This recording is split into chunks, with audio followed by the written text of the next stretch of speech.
Soy Lisette Arriaga y me da mucho gusto saludarle en este espacio de noticias del Congreso, donde trabajando a distancia desde nuestras casas le informaremos lo más relevante ocurrido en el Congreso, en México y en el mundo. En Reforma 135 se concluyen los últimos detalles para los trabajos a distancia de la Comisión Permanente. En tanto, en la Cámara de Diputados continúan reuniones de comisiones. De esto y por supuesto de la evolución de la pandemia de COVID-19 en México, le vamos a informar a continuación. Comenzamos con las noticias. Se publicó el citatorio para la sesión plenaria de la Comisión Permanente del Congreso de la Unión en el portal del Senado de la República, la cual se desarrollará a distancia este miércoles 20 de mayo a las 14 horas a través de la plataforma Webex Meetings. En el citatorio firmado por la presidenta de la Comisión Permanente, la senadora Mónica Fernández Balboa, se establece la estrategia para la reapertura de los trabajos legislativos, toda vez que en la capital del país, al encontrarse en semáforo rojo, se impide la realización de actividades presenciales. Sobre este citatorio, a través de un comunicado, los grupos parlamentarios del autodenominado Bloque de Contención en la Cámara de Diputados y en el Senado dieron a conocer un pronunciamiento sobre el papel del Congreso de la Unión ante la emergencia sanitaria y económica que enfrenta el país. Ante esta situación, exigieron que el Congreso de la Unión, a través de la Comisión Permanente, ejerza con urgencia sus actividades parlamentarias para dar respuesta a esta crisis, por lo que demandaron la reanudación de las sesiones presenciales. Esto pues para cumplir con el mandato constitucional y desempeñar sus facultades de discusión pública de los asuntos nacionales.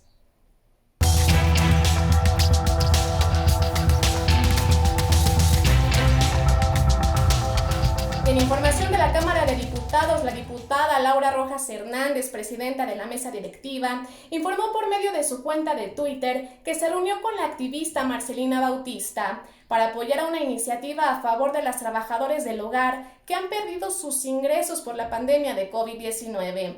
La diputada presidenta también agradeció el respaldo de legisladoras de todos los grupos parlamentarios. A raíz del inicio de las medidas de confinamiento, podría haber hasta más de 1 millón de personas que solicitarán a sus respectivas Afores retirar parcialmente recursos de sus cuentas de retiro. Así lo informó el presidente de la Asociación Mexicana de Afores, Bernardo González Rosas, al sostener una reunión virtual con diputados de la Comisión de Hacienda y Crédito Público.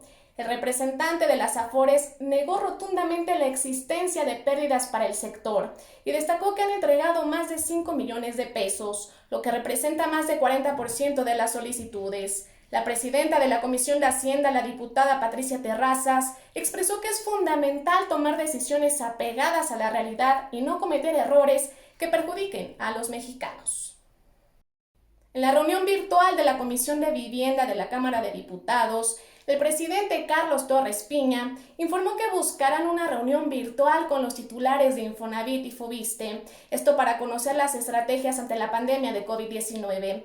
El legislador explicó que de manera particular Infonavit ha informado sobre sus esquemas de cobranza, como congelamiento de pagos, entre otras facilidades que está otorgando el instituto.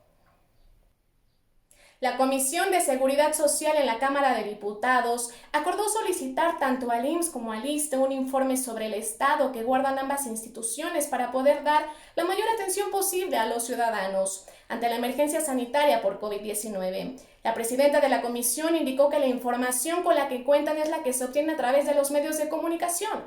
Sin embargo, dijo, es necesario tener un informe para saber si cuentan con la infraestructura necesaria, las camas, el espacio, así como el personal médico suficiente.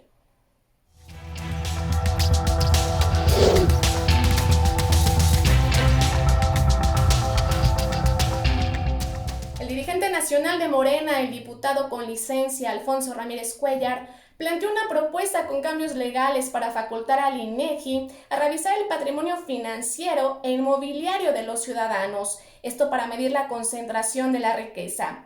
El presidente de la Junta de Coordinación Política en la Cámara Alta, el senador Ricardo Monreal Ávila, precisó que ninguna iniciativa de esta naturaleza ha sido formalmente presentada. En el Senado mexicano no hay iniciativa alguna para poder ampliar u otorgar nuevas facultades al INEGI de esta naturaleza.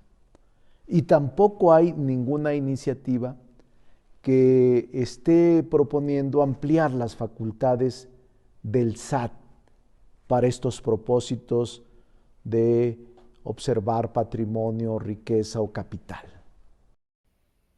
La implementación de la política pública para que la ciudadanía se quede en casa a fin de evitar la saturación del sistema hospitalario por la pandemia de COVID-19 ha tenido un fuerte impacto en el ingreso de las personas. Así se expuso durante la realización de las conversaciones por un ingreso vital, que organiza la senadora Patricia Mercado, en las que participaron legisladores de distintos partidos.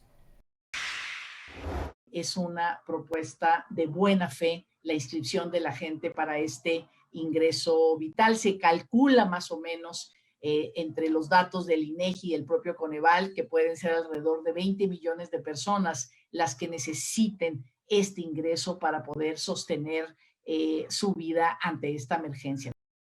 Pero también tenemos los trabajadores de la construcción, que son miles, compañeros, miles que no tienen salario y que están ahorita padeciendo, no saben qué hacer.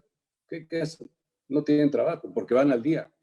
Y bueno, también están los trabajadores de la hotelería que está parada.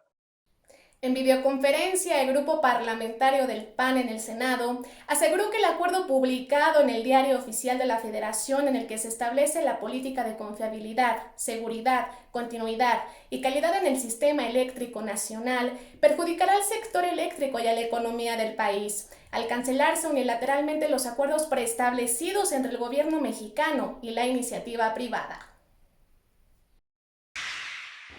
Hay que decir que lo que estamos viendo en este acuerdo es, perdón que lo diga así, pero es una renacionalización del sistema eléctrico mexicano. De eso estamos hablando. Y eso tiene una carga ideológica tremenda. La senadora Lucía Virginia Mesa Guzmán, del grupo parlamentario de Morena, presentó un punto de acuerdo para exhortar a los titulares de las entidades federativas y municipios a implementar acciones contundentes e inmediatas para garantizar la seguridad, la salud, la integridad física y la vida de los profesionales de salud y de todo el personal que labora diariamente en los diferentes centros sanitarios. Asimismo, solicita que se le brinde apoyo en materia de transporte.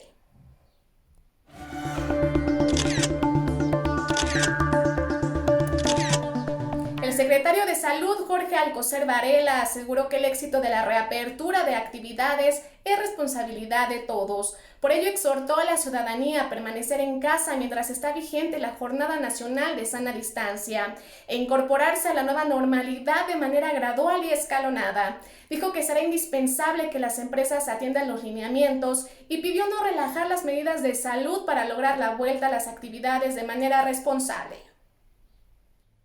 En conferencia, el subsecretario de Prevención y Promoción de la Salud enfatizó que es importante que la ciudadanía esté consciente de que el 1 de junio el regreso a la nueva normalidad dependerá del semáforo de riesgo en cada municipio. Hugo López-Gatell destacó que las y los ciudadanos debemos estar conscientes que no será un regreso generalizado a las actividades.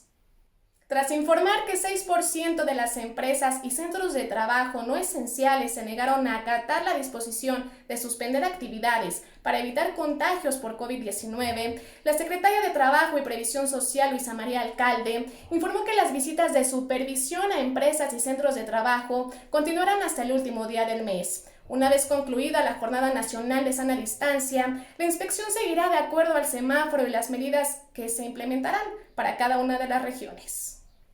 El secretario de Relaciones Exteriores, Marcelo Ebrard, informó que el número de mexicanos fallecidos por coronavirus sumaron 959 en Estados Unidos. De esos decesos, 641 han ocurrido en Nueva York, la ciudad más afectada por la pandemia en el país norteamericano. En sesión presencial en el marco de la fase 3 de contingencia sanitaria por COVID-19, el Congreso de la Ciudad de México avaló por unanimidad de 49 votos reformas a la Ley Orgánica y al Reglamento del Congreso de la Ciudad, con las cuales se otorgará certeza jurídica y legalidad a las sesiones vía remota por Internet y a las votaciones a distancia con firma electrónica, esto sin contemplar las reformas constitucionales.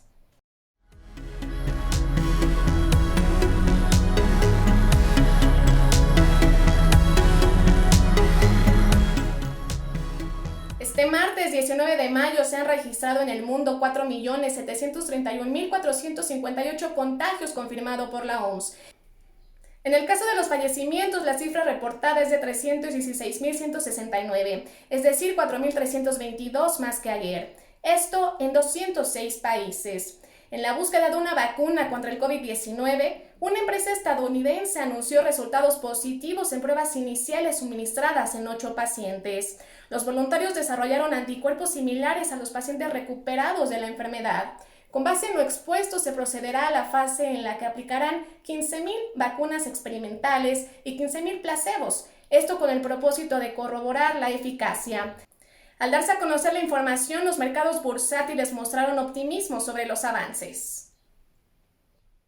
Antes de concluir, les recuerdo que puede encontrar más información de lo que aquí le hemos presentado oportunamente en el portal de noticias del canal del Congreso y en las fuentes de redes sociales del canal del Congreso. Por favor, le pedimos, en medida de lo posible, quédese en casa, pues estamos en la parte más alta de la pandemia. Se contabilizan en estas horas más de 11.000 casos activos y más de 5.000 personas fallecidas. Por eso es importante seguir las indicaciones de nuestras autoridades y no bajar la guardia.